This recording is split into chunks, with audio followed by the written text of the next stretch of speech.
discretion, because if you don't feel safe to come out, because there are families, and unfortunately they do this, kick them out even if they're underage, and it's terrifying, and it's horrible that a lot of people experience that. Right.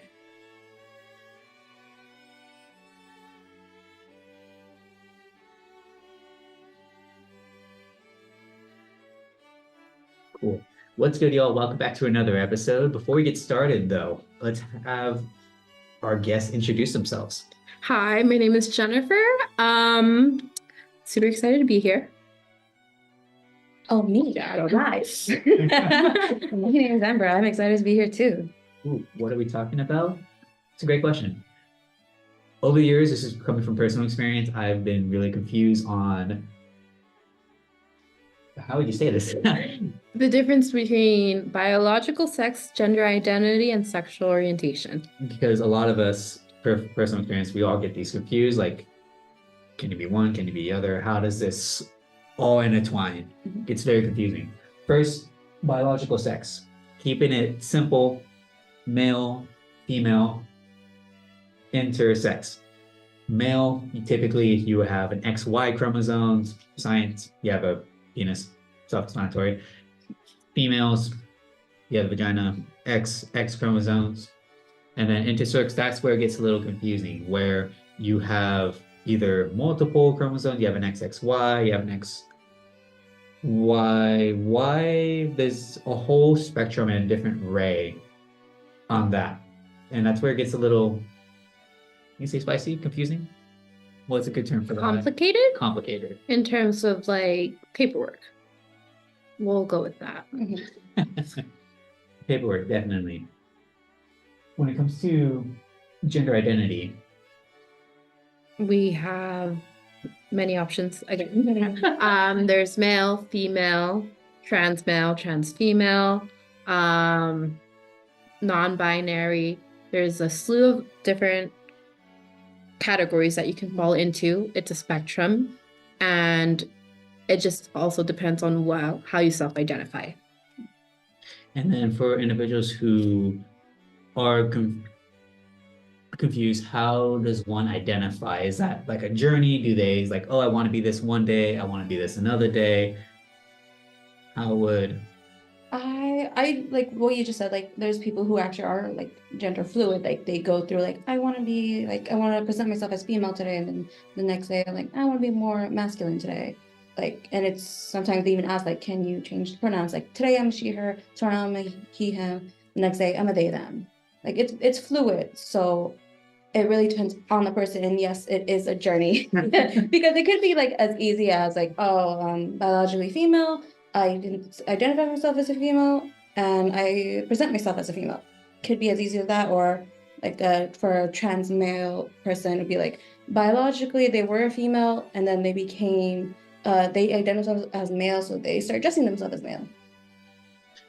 And then would that make it, I know back in the days we would have tomboys and then boys who have more feminine qualities, because they enjoy, I guess, how would you say it? For males who enjoy caring, I guess you could say be more caring, being more feminine. And would they be considered gender fluent, or does that become a personal choice? I think, yeah, I think it's a personal choice. Yeah. It also just it depends on how you identify yourself. Because just say, for example, today I wanted to dress more masculine. That does not mean I identify as a specific way. Personally, I am a cis woman, meaning that my biological sex aligns with the way I identify as a person, correct? I am not labeling myself as non-binary or trans or any other non-cis label, correct? Right. So I could dress more masculine, but that does not affect my label. Yes. Do you agree? Yeah, no, that's the best explanation right there. Yeah, it makes sense, because a lot of times we just want to dress comfortably, and sometimes putting a hoodie, having slacks, or not slacks, what is it? Sweatpants. It feels a lot better than just putting on dress clothes. It's also It could be fun. I don't know. It It could just be for the fun. Yeah. Definitely. Going back on the cisgender, we mentioned, well, cisgender, for those who aren't familiar, that is where you would like you have an attraction towards the opposite sex? Yeah. Or how does that? It's how she said it. So if you were born, like for you, like you are born male, you identify as male, so you are cis male. Cis male. Okay. Mm. Okay. So you were born male and you are still male. Mhm. Okay. And then same thing, female, Cis. cis female. Yeah, cis. Okay. Would that be the same thing for intersex? Intersex. No. That's where it gets a little That's a little more complicated, right? Because someone who is intersex, biologically speaking, have the components of both male and female person. Whether it's on the outside, whether it's on the inside, whether it's biologically chromosome based, they can have any mix of things that qualifies them to be considered intersex. But in terms of gender identity, they have the option to be gender fluid, non-binary, or they can even go through procedures to take one specific gender.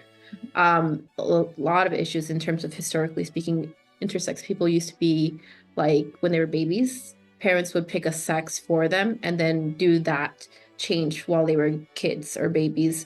And then later on in life, they would be like, oh, this is why my gender identity has never felt correct with my biological identity. So it's just a whole complicated situation. Interesting. And I remember watching a video about intersex individuals, and they mentioned that historically they have had medical procedures to be male or female according to their parents. Even though they've had that procedure, they still have a lot of the traits and characteristics of the gender that they no longer, I guess that was medically removed. Yes. If that makes sense. Yeah. And then what's interesting too is hormones with estrogen and testosterone. Like always Testosterone. Testosterone. It's a whole tongue twister for me. Is that typically, correct me if I'm wrong, most women produce more estrogen than testosterone, and males would typically produce more testosterone than estrogen. Would that be fair to say? Yes. Okay. Sorry. No, I can go like on a whole other tangent for that because like hormone based. It's a whole slew of things too. Yeah, okay, you don't have to add this, you can cut this out later. But like for women who menstruate, their hormones get different types throughout their menstrual cycle. But apparently when we are closest to our period date, that's when we have higher levels of testosterone. So we do produce both. But it just varies on like where we're at with our menstrual cycle. And then there are women who have like PCOS that have higher levels of testosterone as well, which is why you see like their more facial hair or different components in their bodies. Interesting. I actually did not know that. Yeah, because it's testosterone that affects like hair growth, right?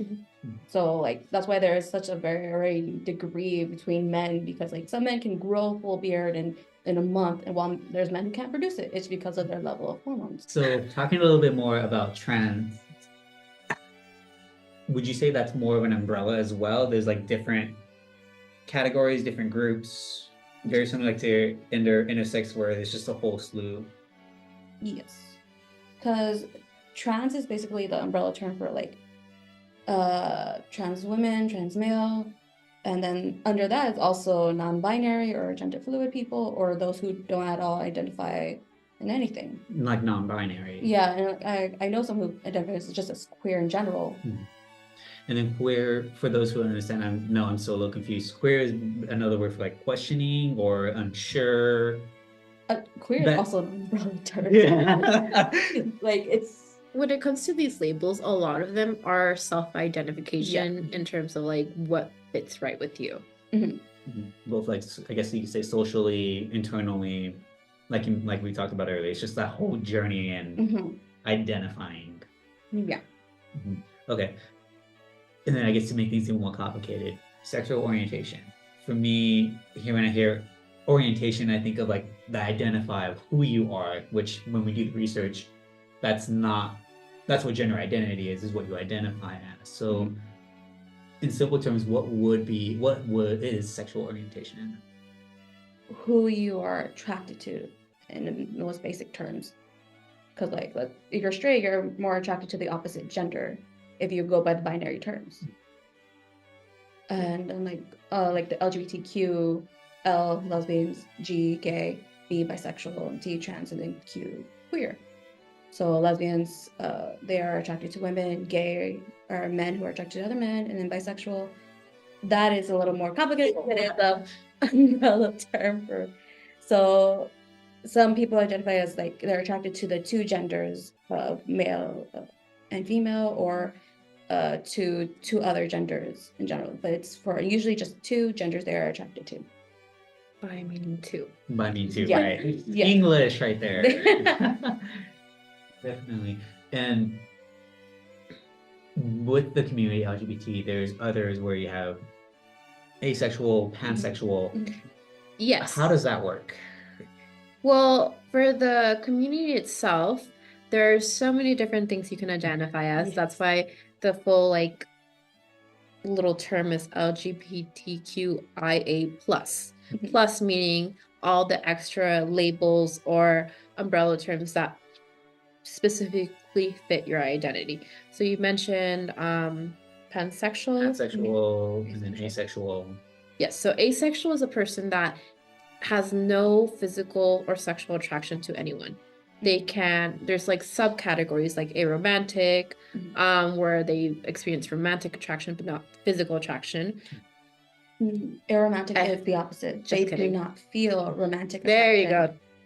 Always fact check. Do not take stuff at base level. Mhm. When it comes to these terms and how you want to self-identify, it's best to like research and explore what fits you. Yeah. Go through a journey, talk to people. It's okay to figure out. Literally. Google. It's a good resource. I also recommend Planned Parenthood because like it just gives you a whole slew of information regarding the gender identity, sexual orientations, just basic information that you can get right there. And it's unbiased information. Yeah, Unbiased. That's That's a really big yes, because when it comes to these things, there is usually a lot of propaganda surrounding it. So you want to make sure that any information you're seeking out is unbiased so that it doesn't influence you one way or another. It's not something negative. It's something that is, again, self-reflective. Yeah, I think it's good. Such a good job. Fact check, moral of the story. Yes. Always check your facts. For someone who is figuring out where they belong in this journey, what would be some advice that you would give them? That's a great question. Be kind to yourself. Yeah, I think that's the biggest one. That's the biggest one. Because it can be scary. Not realize when you don't fit the binary or when you don't fit society's norm or expectations, it's scary to be like, I'm on the outside. But you have to realize that there is a whole community. Literally. Yes, really big. That it Big, will be there to support you, you know? Because even the whole process of like trying to self-identify can be confusing. Yeah. It was confusing for me. I mean, maybe the gender is like the purity, like I'm this. I'm like, you know, I don't like this. Now I'm this. And it's like, But I think that can be part of the fun. Like if you allow it to be, because you can just be like, hey, I'm gonna play around with this idea of who I want to be as a person. And if it doesn't fit, it doesn't fit. And you can move on to another label or another identity. It doesn't have to be a big bad thing. Yeah. Because like there's even like in the LGBT there's Q for questioning. Questioning, right. So for those who are still like trying to figure themselves out, and it's experimentations. So when you're old enough and you reach that age, you can experiment. Like at least for me, my discovery was like in college, like officially college. Because in high school I was questioning, but in college is when I was like, oh, for sure I am this. Definitely, you had that freedom to be able to explore and do your own thing. Yes, and that's where it was like more welcoming too, because they had resources to go to. They had oh, what is the word I'm looking for? They had an LGBT club, so like I was free to go there and have questions, and they had booths whenever we had events. So it was nice to know that like there are people who I can go to for help. And that we're willing to listen as well. Yes. I think so too. And this kind of leads into the next thing where it's like the whole coming out process. Mhm. Yes, you can have that period of self-reflection, but then talking to people is also crucial in this Yes. process Yes. because then it makes it feel more real. Yes. Because when it's just on you, it's like, no one has to know. And that's Mhm. good if that's what you need. Mhm. But once you start talking to these people, it makes it more normalized. It makes it feel safe. Mhm. And that takes away from the fear of like trying to figure out what's going on in your mind and in your feelings, Yes, because like depending on your home situations, like for me, I'm not out to my family because I know I'm not safe. I am not safe to come out to my family. At least So we're safe here. Yes, with my friends and like even random people. I feel safer with random people than I do in my own home. So it's really up to the person's discretion because if you don't feel safe to come out, because there are families and unfortunately they do this, kick them out even if they're underage. And it's terrifying and it's horrible that a lot of people like experience that. Right. So it is up to the person's discretion if you're comfortable in coming out and you're able to do it to your parents. I'm not. So like We hope that whoever's listening Yeah. does have that support system. yes. But your support system doesn't have to be your blood family. Yeah. That's why they have like chosen family. And that's Mhm. really big in the LGBT community because everyone in that community knows someone or is someone that doesn't have that sense of like safety network that they can do that.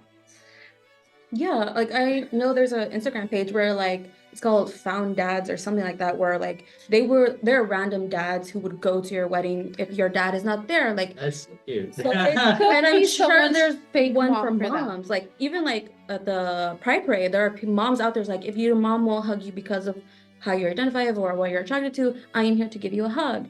Like there's so many like parents who are accepting that even if your parents will accept, there are other parents who will. Yes.